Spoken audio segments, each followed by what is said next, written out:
Hello, Go Mitos family. Thank you for tuning in on a very, very interesting episode. We have our very special guest, Pastor Monique Carkum, and we're just so grateful that she gets to spread her knowledge as a pastor, as an executive strategist. She has so much as a lawyer too. And one of my favorites in her podcast, she says she's a wannabe fashionist. That's actually the most hilarious thing I've ever heard. She has a great sense of humor. And she has a new book called The Snatchback Book. So without further ado, I'd like to introduce to you Pastor Monique Carkum. Thank you. Thank you so much, Argenis. I'm thrilled to be a part of this, and I look forward to connecting with your audience today. Awesome. So I really want to get right into it. You have what's called the Snatchback Book. Can you give a little glimpse on what it is? Is it readily available, and where could we get this book? Sure. So let's take care of the logistics. Get that out of the way. This is it, the Snatchback, Reclaiming Your Life One Truth at a Time. It is available on Amazon. And so you can look up the Snatchback Book, or you can look up my name, Monique Carkum Edwards, but it's there available to purchase. The Snatchback came about because, as you mentioned, Argenis, I had a long career as an attorney. I transitioned into ministry. I was a full-time pastor, and I loved pastoring and I loved the ministry, but it came to a point where it didn't necessarily love me back. I was at a point where, and I talk about this in the book, I reached a critical, almost a life-threatening situation, which made me wake up and reconsider my priorities. It made me reconsider how I was spending my time. It also made me reconsider, hey, you're doing lots of good stuff, but could God have something else that he wants you to do?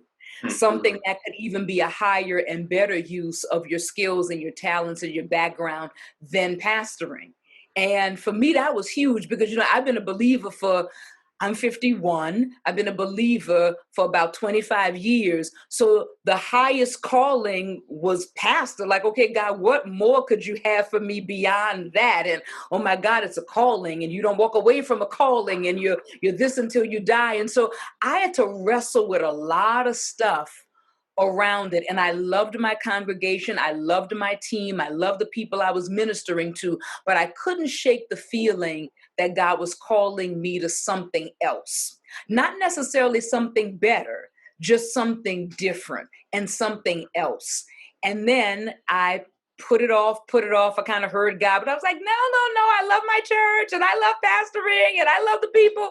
And then God allowed some circumstances to collide, and for me to have almost a life-threatening situation come up, for me to sit back and really say, okay, God, what is it that you want from me, and how do I go about doing it? And so the Snatchback is really about the journey that I had to go on as a believer, as a woman of God, as a pastor, as a professional, to say, God, what is it that you want me to do? And I'm starting to see what you want, but I got some junk in between here, in between my ears. I got some junk in my heart. I got some things that I have to get control of again before I can move into what you have for me. And so the Snatchback looks at the 3 life domains that I had to tackle: my thoughts, my time, and my trust, in order to get that in line so that he could move me to what he has me doing now. So that's the Snatchback.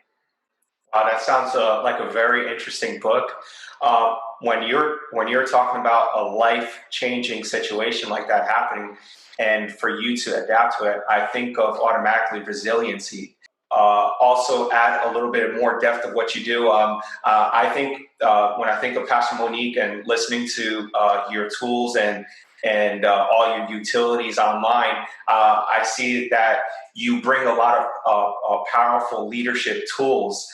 So can you describe your role as a pastor, lawyer, and executive strategist, and what are your experiences you took away and implemented in your life?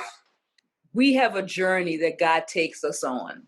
And just for the record, I hated practicing law. I did it for 20 years, which probably says a lot about me, but I did it for a long time because I didn't know what else really I was supposed to be doing. I couldn't really figure it out. I talk about that in the book as well.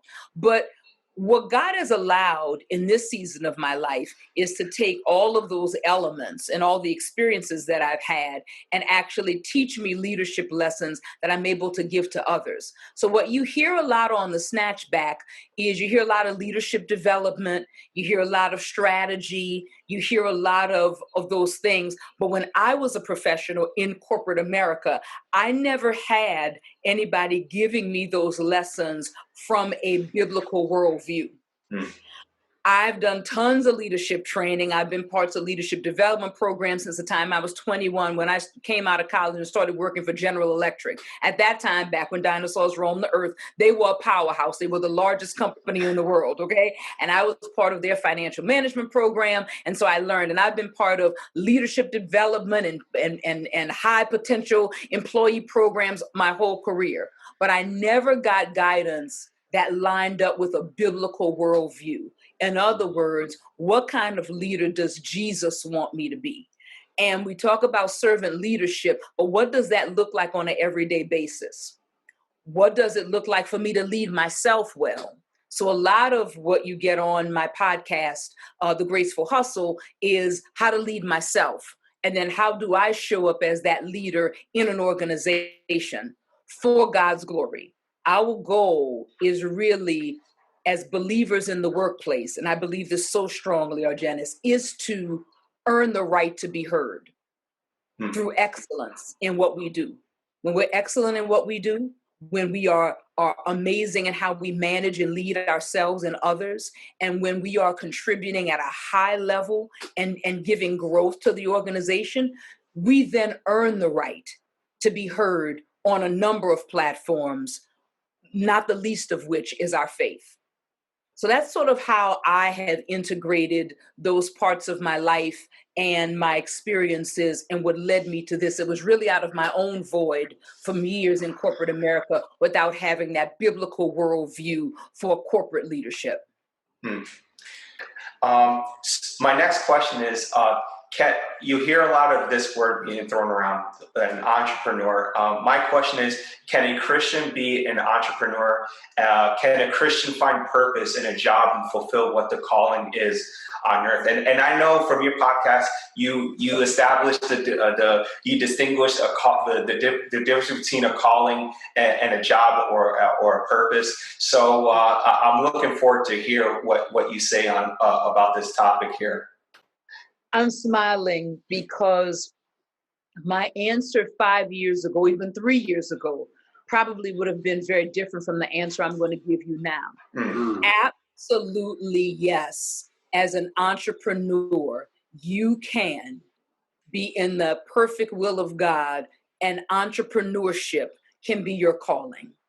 Just like being a pastor can be your calling. Just like being, a doctor. I believe that one of the things that we've done in church culture, is we have made calling this spooky, mystical thing that you got to get knocked off of your horse, and, go blind like the Apostle Paul. And it's got to be something that is rooted in the church or in ministry. But I've learned that, and I got to give a shout out to Jordan Rayner. I don't know if you know the author Jordan Rayner, but he is the author of a book called Master of One. And Jordan's approach, which so well encapsulated everything that I was feeling, is that God calls us to be excellent in our vocations, and that we are supposed to be masterful, not perfect, but masterful in those vocations. And when we do that, we are, number one, loving our neighbor as ourselves because we're providing a valuable, great service or product or opportunity.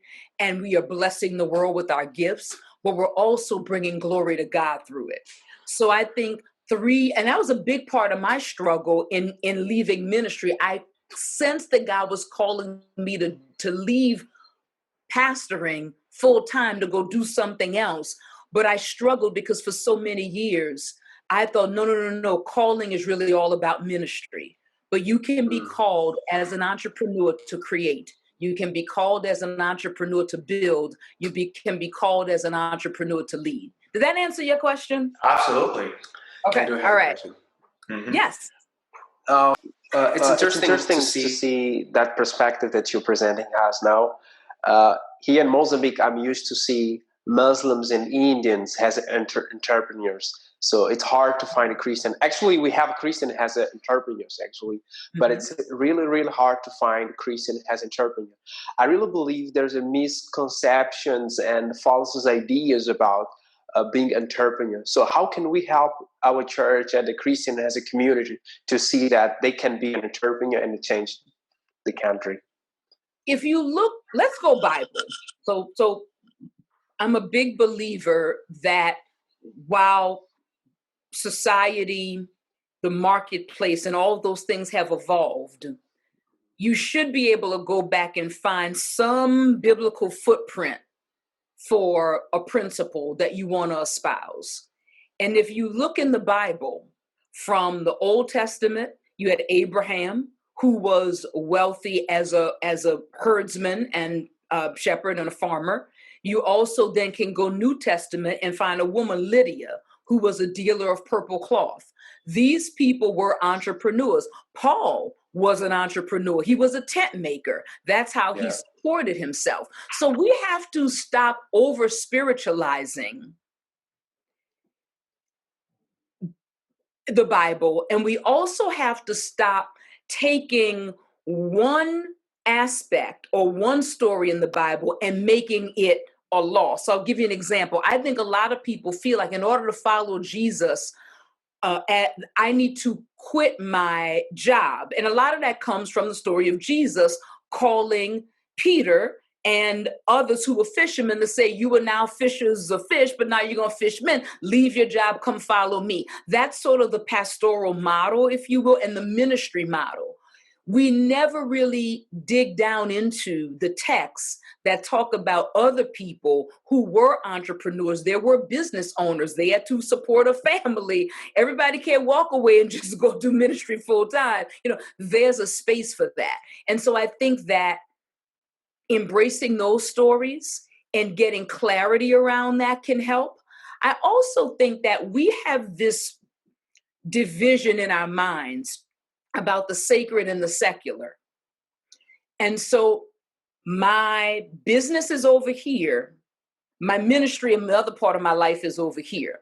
And one of the things that I've done since, this is brand new, since September, is I became a chair or a leader in an organization called C12. The C12 group is a peer advisory group for Christian business owners and Christian CEOs. And what we do is we teach Christian business owners and Christian CEOs how to build a great, profitable, excellent business for a greater eternal purpose. And one of our platforms is that it's not business or ministry, it's business as a ministry. So we teach our members not just how to manage their cash better, not just how to grow their business, not just how to develop employees, but we also teach them, how do I use my business as a ministry so that I'm not living this separate life, but I live an integrated life? So I think the more we can stop separating the two things and we can begin living an integrated life, I think that will also empower others to feel like, you know what, I don't have to make a choice. It's not either or, it's both and. So good. I wanted to take this topic and sort of bring it into the light of a missionary like myself. And as a missionary, we're called to go out into a different location. And I feel like it's no different than a Christian back at home. You're just being the salt and light at a different location. I also talked with missionaries and I asked them, what talents do you have, or what are you going to do on the mission field? And to my surprise, I found that that some answers are, I have no idea, or I'm still trying to find that. And some may even be like discouraged because they feel like there's no use, or there's just no identity or finding purpose. how do we find that spark into creating something new? Because I feel like this goes into entrepreneurship, where you're finding something, you're finding a call, or you're finding something that God has called you into. People often ask, kind of, the big thing now is, what's my passion? I don't know what my passion is, or I don't know what I'm supposed to be doing. And I have a slightly different way of looking at things. So permit me to just kind of back up into something you mentioned earlier, which is purpose, calling, and assignment. If you listen to the podcast, I look at those three things very differently. Purpose is the reason why God has placed you here on this earth. What has he called you? Why has he put you here in the context of advancing his plan for this world? And that is to redeem a lost world back to him. Okay. So that's purpose. And then there's calling, which gives context for the purpose, which is, okay, let's say that I am called to bring other leaders into a higher level of excellence. That's sort of my calling. My purpose. I can do that in my home. I can do that at a church. I can do that in a company. I can start my own company. That's my purpose. My calling is then the context. For many years, my calling was in law. I didn't like it, but I did it. Then my calling was as an executive pastor, and now my calling is as a business leader / entrepreneur. I'm still fulfilling that purpose. I'm just doing it in a different context. And then lastly, assignment is, what's the specific container? So we've gone from this broad concept of purpose to this smaller concept of a context, and now the container. And the container looks like, where do you want me doing that? Do you want me doing that as a chair for C12? Do you want me doing it as a leader in another org? Like, where specifically do you want me to do it? And so once we've kind of thought through and prayed through purpose, calling, and assignment, then that's kind of where it gets fun. Because when you understand your purpose and you understand your calling, you realize that God gives you a lot of freedom in terms of your container, in terms of your assignment.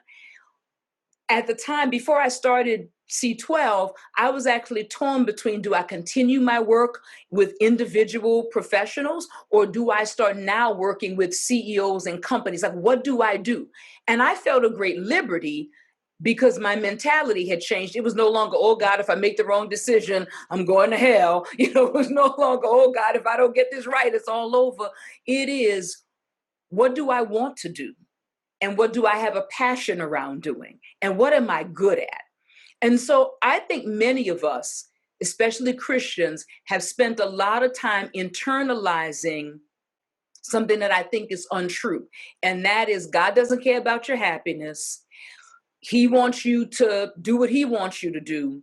And there's a part of the will of God that's really going to make you miserable. But low key, you're just going to have to deal with it. And you don't really get to do what you want to do. God's going to make you do something you don't want to do. And I just haven't found that to be true. I found that God is big enough and generous enough to be able to place me where he can use me in something that I love and like to do.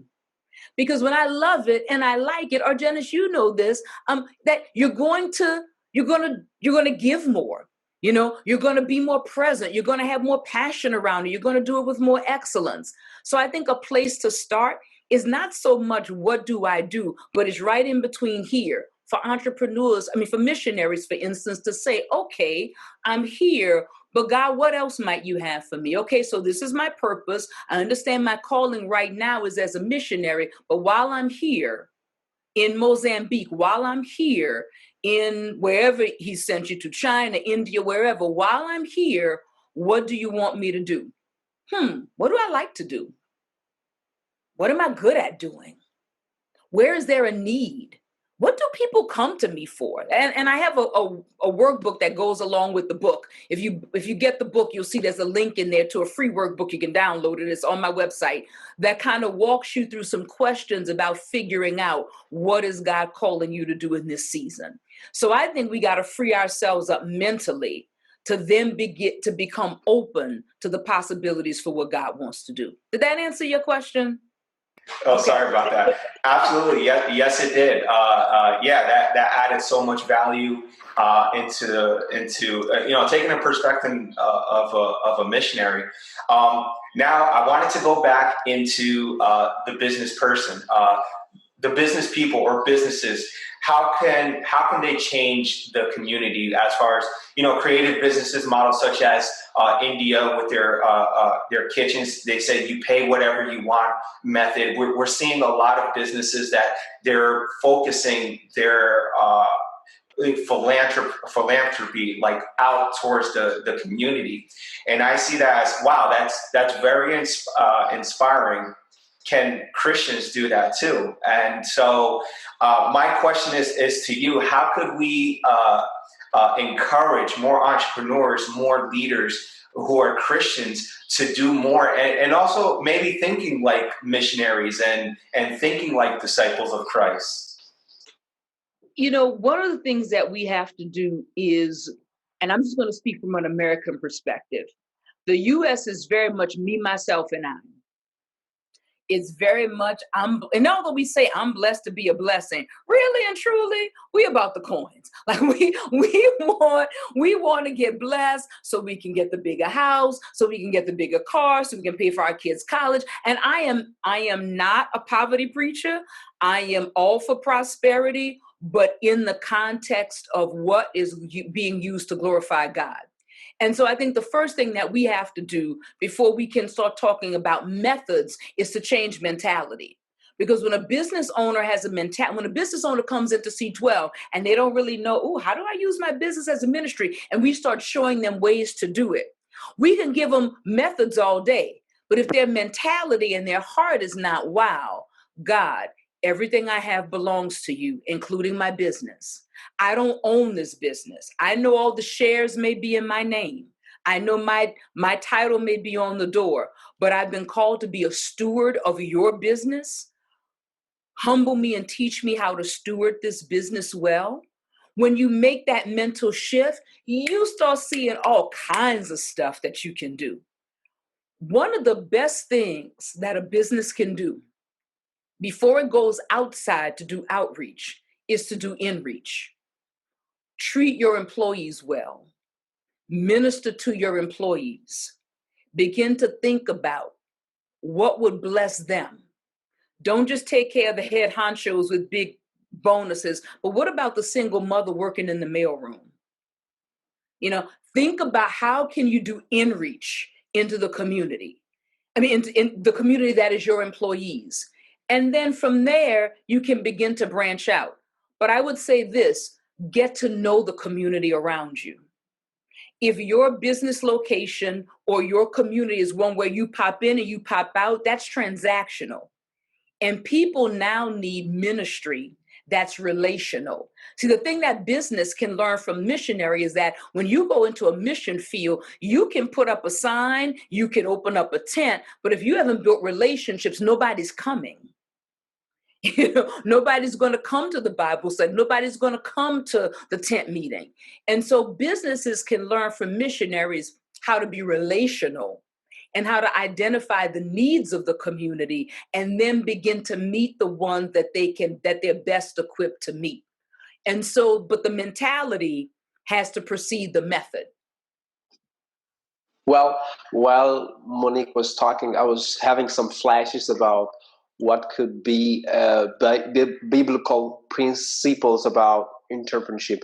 So what I see in time of crisis, some entrepreneurs adopt a harmful practice of business, actually, and Christians that are trying to do some business, they can struggle of improving that time. So what can we do to obey God in time of crisis and obey the biblical principles views about entrepreneurship?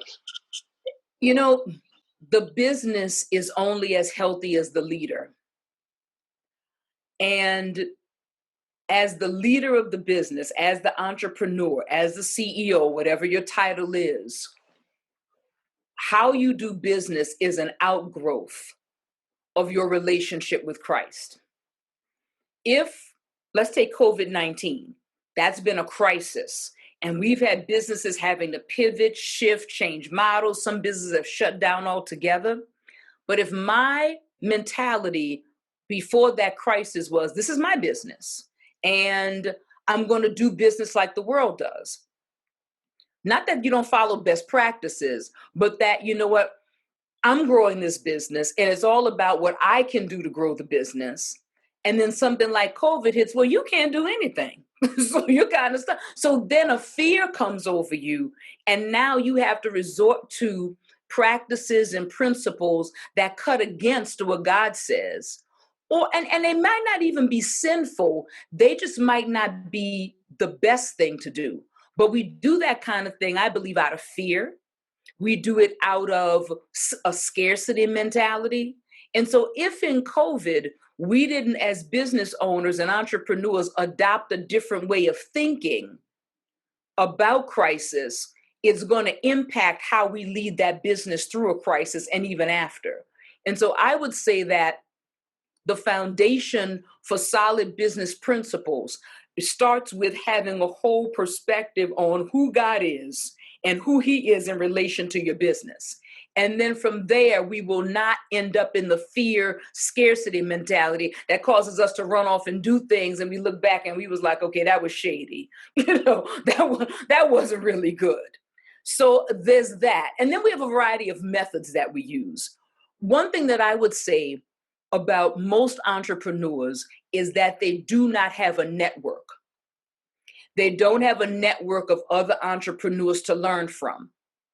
And in the US, there's no shortage of entrepreneurial groups, but internationally, in other spaces, more developing nations, you may have to use online resources to help you learn some of those best practices. And now that COVID has hit, many communities have moved online. So you can plug in from Mozambique, you can plug in from South America, you can plug in from anywhere into that. But that community will also help you grow and develop into a better business person.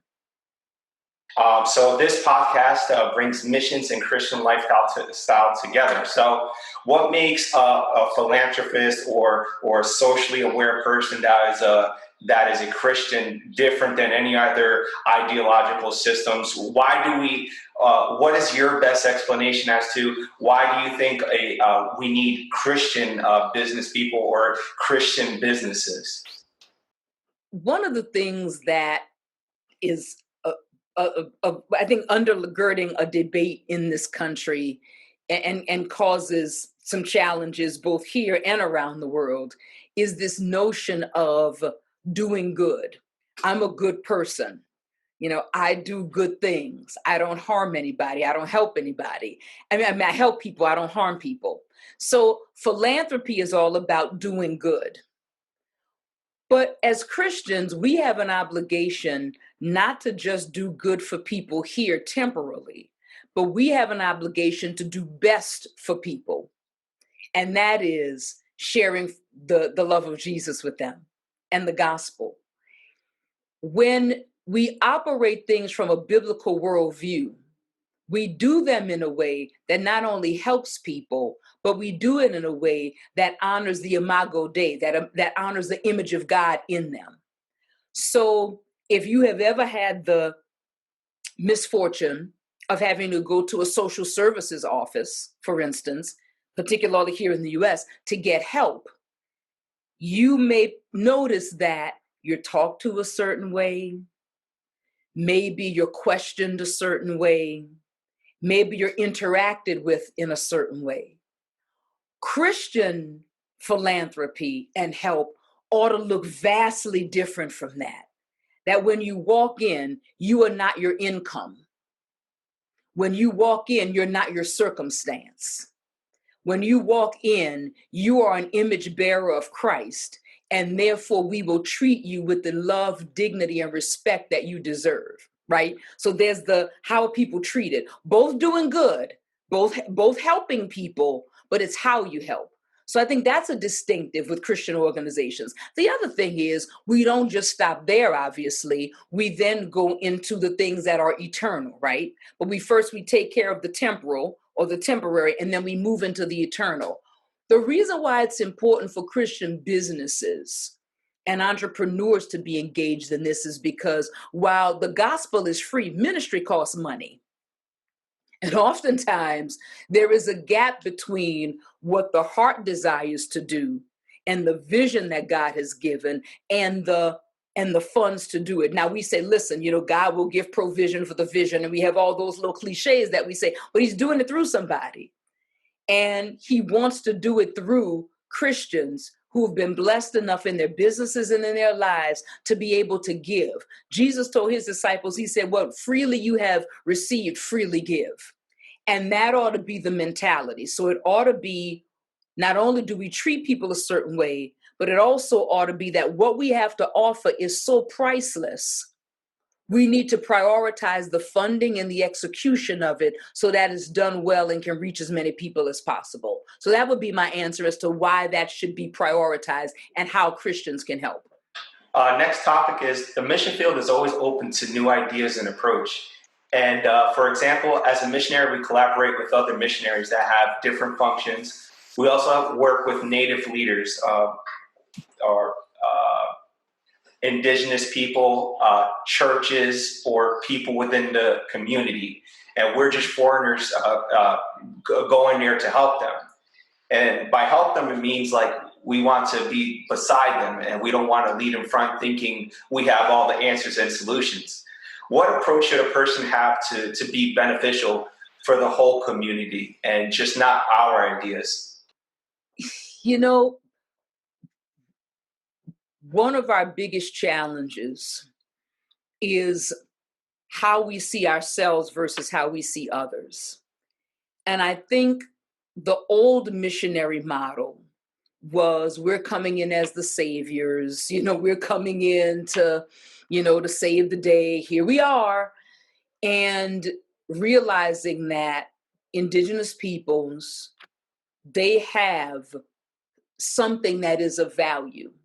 They may not have the gospel in full, but they have traditions, they have culture, they have mores, they have ways of interacting that are rich and vast. And we could take a page or two out of their notebook, right? So I think we have to make the gospel contextual. We don't compromise the gospel, but I think to be effective, we have to say, I'm taking the light of Jesus into this space.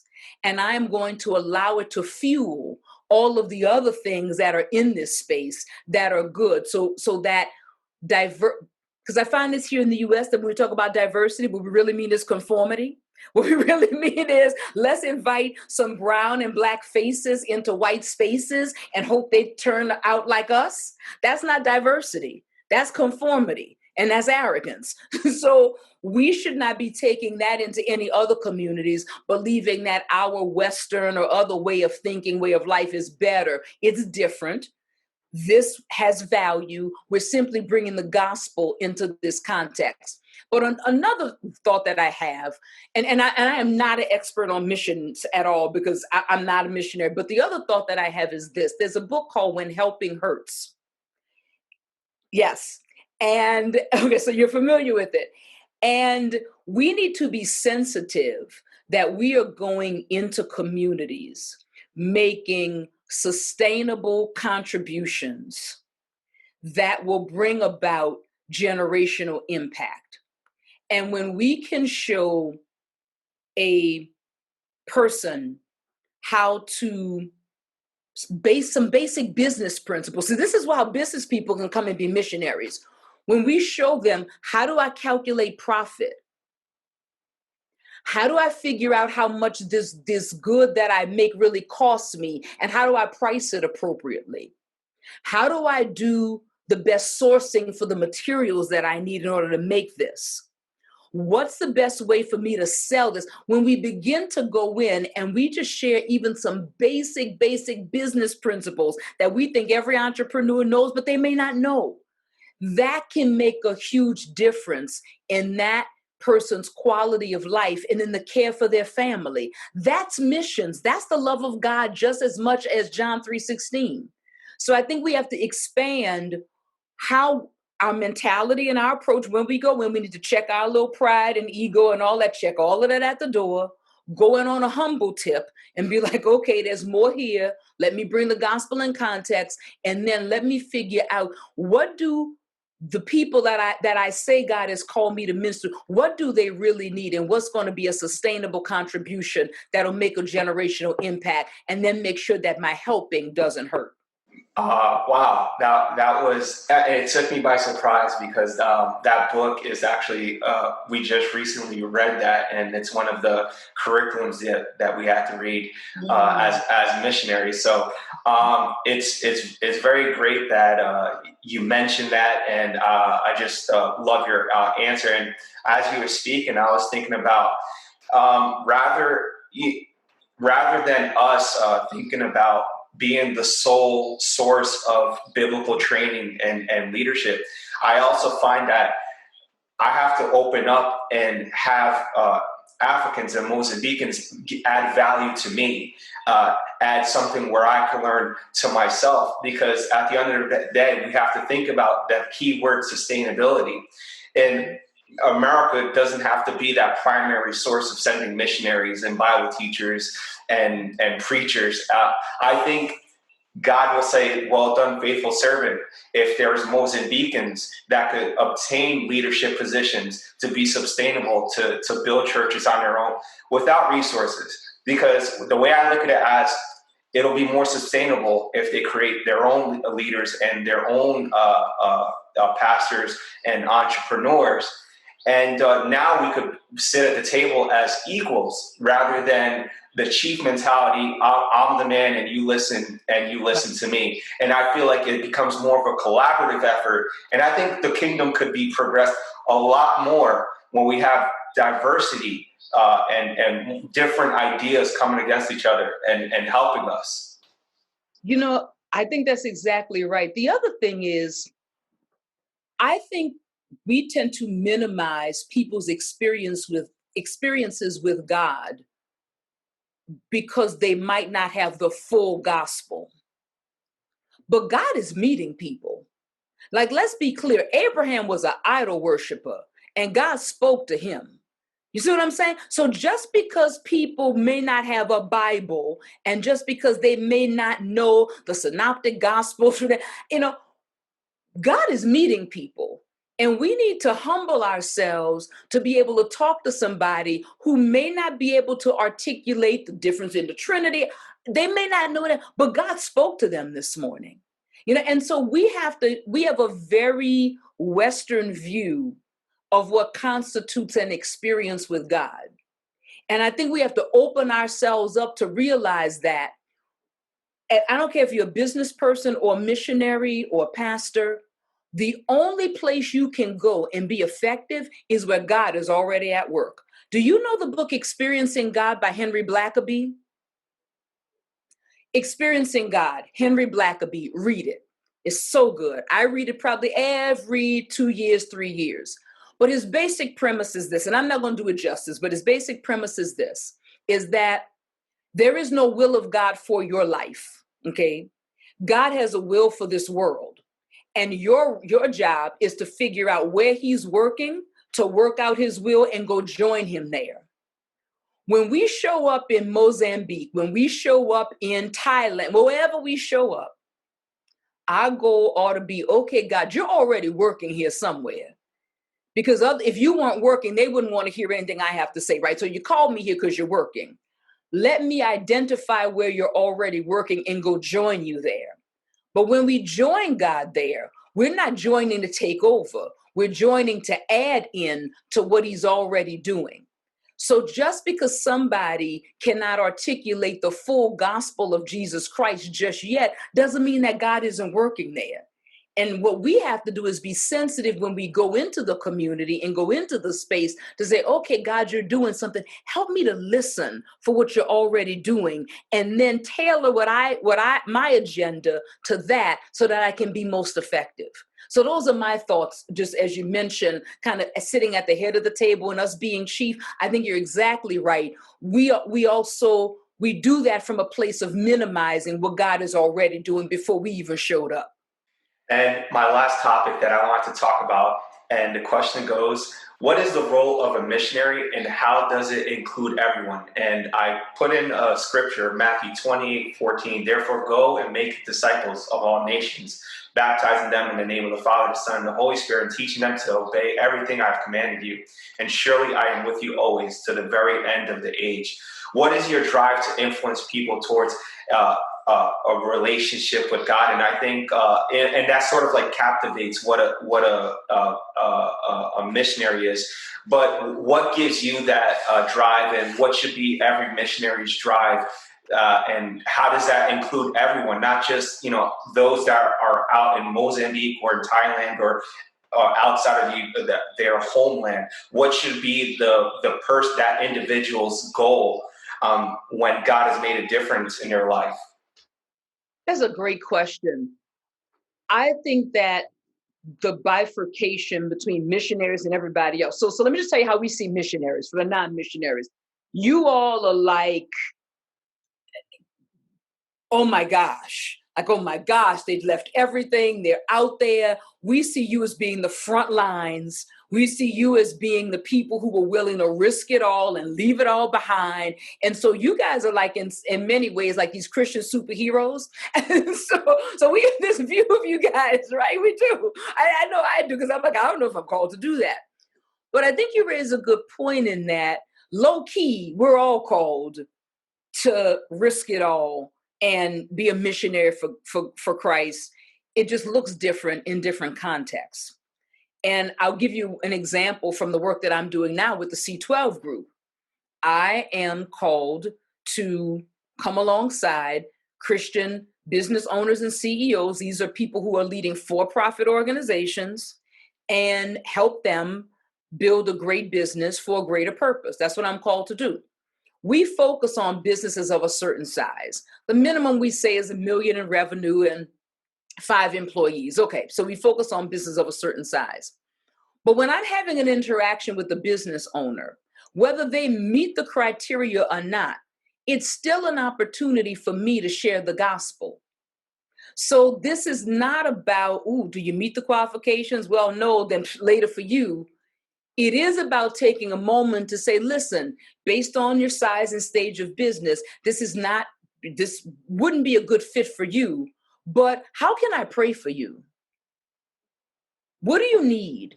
Maybe I'm not the person, but can I connect you with another business coach who focuses on businesses in your stage? And how can I minister? So my mentality has to always be, it's not about getting the next C12 member. It's about, is this an opportunity in this moment to show forth the love of Christ and to share the gospel? That, in my mind, is what makes me a missionary on a day-to-day basis. That is what can make a doctor, a teacher, a nurse, a sanitation worker, a missionary on a day-to-day basis. And it doesn't have to be this, I'm chucking it all and I'm moving my family, thousands of miles away. There's an opportunity right in front of us that I think many of us miss because we're so busy living that we're not looking for, okay, God, what are you trying to do in this moment? So that would be my answer, is again, a shift in mentality. Well, I don't have any question now. I just want to agree. And I really know that we have to collaborate with God, where God already started doing something. For me, I've been trying a lot for many years to take God for some place that maybe God didn't start doing something. But when God started to do, it was so easy for me to go there and share the gospel. Even this week, I've been talking with someone who for 6 years didn't want to know anything about God. But God started talking with this person during this quarantine of COVID. And this person just read the Bible and start crying there, because for me, it was amazing. Like people can read the Bible and find Jesus right there. For me, it wasn't like that. I need someone to come and tell me and convince me. Not the Bible. The Bible didn't convince me. So I really believe that we can collaborate with God. This is my motivation, to know that God is doing something. I just have to be sensitive to Him. And where I can be sensitive and ask Him, God, where you want me to go? And I will be able to obey you and change the world. Amen. Yeah. That's wonderful. Yes. And Iframi's very humble, but he is a lawyer as well. And yes, and I believe that through his work, he does missionary work because, listen, it's not just about going out necessarily, but we might disciple somebody. We might give the word of Christ, and they'll go back to their community and they say, wow, this guy, he presented someone named Jesus, and I got to know who he was, and I want to give this Jesus back to my family. So it's really great that you shared with us, and you gave us you gave us your wisdom. My last question that I share with all my guests that come onto this podcast is, how can people connect with you? I could put the description. I could put it down in the description. I could add some links, but and also I'll put a link to how they could purchase your book as well. But I want to leave this up to you. Sure, absolutely. So I'll give you an easy way to connect with me via email, and I'll give you an easy way to find me online. SpeakMonique.com. If you go to speakmonique.com, it'll bring up my website. And if you need to email me, you can reach me at speakmonique@gmail.com. I'm on Instagram and Facebook as Speak Monique, and I'm on LinkedIn under my married name, Monique Carkum Edwards. So you can find me in any of those places, and I'd love to connect with you. And again, my book, The Snatchback, it is online. It's on Amazon, and it's here's my book cover. And you can find me there under Monique Carkum Edwards. Once again, thank you, Pastor Monique, for sharing us your time. And you just blew my mind away. I knew you would, but I wasn't really expecting it. I listened to your podcast. There's just so much wisdom that we get from the business world, but the Christian perspective is definitely a tool that I will use over here, and I hope you guys who come to this channel, you follow her. You also purchase her book, and you find her on social media. It was a good conversation. I really enjoyed it. So thank you so much for your knowledge and everything that you share. It will really help us as missionaries and people who are trying to be entrepreneur and following God in everything. Thank you both. This was so much fun. Honored that you have me. Blessings on this podcast. Thank you for watching another episode of Conversations Abroad. If you want to see our previous episodes, you could click on the thumbnail. If you want to see future content on what we provide, you could click on the subscribe button, hit the bell for further notification. Thank you for watching.